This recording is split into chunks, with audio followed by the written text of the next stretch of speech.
5 choses que vous ne savez peut-être pas sur le défunt roi du Maroc Hassan II. Chaque 23 juillet, le peuple marocain commémore l'anniversaire du décès du roi Hassan II.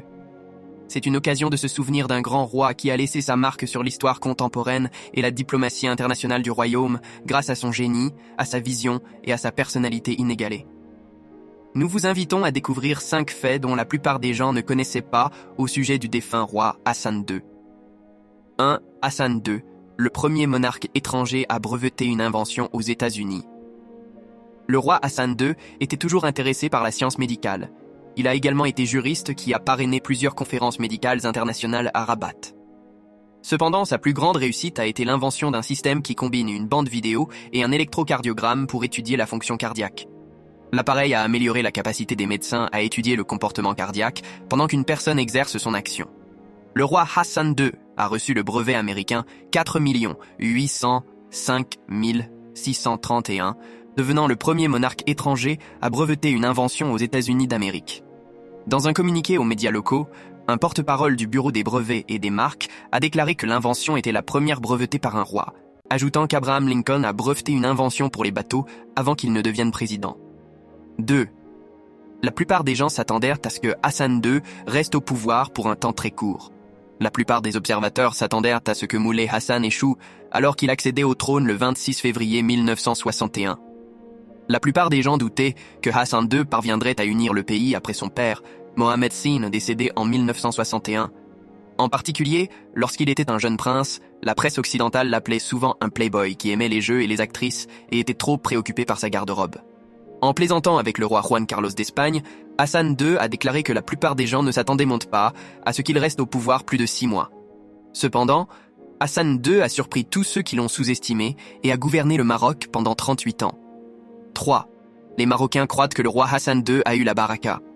Les Marocains ont aimé dire que Hassan II a eu une baraka spéciale, une karma de protection mystique propre à certains, pensés venir d'Allah, car il est un descendant direct du prophète Muhammad, PBUH.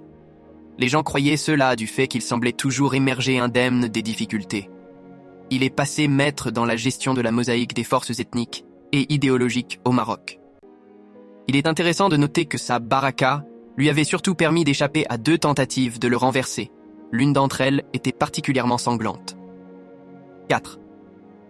Dans la mort, comme dans la vie, Hassan II a pu rassembler les anciens ennemis pour trouver un terrain d'entente.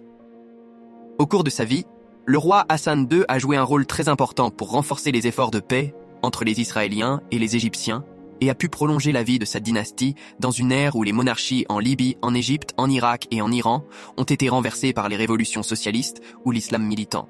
Au Tchad, 1984, il a aidé aux négociations entre la France et la Libye. En outre, il a présidé le comité Al-Quds pour le règlement du statut de Jérusalem.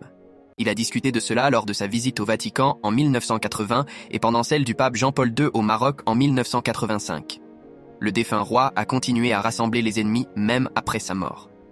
Les funérailles de Hassan II ont rassemblé le premier ministre israélien Ehud Barak et le président Ezer Weizmann avec les dirigeants des pays arabes.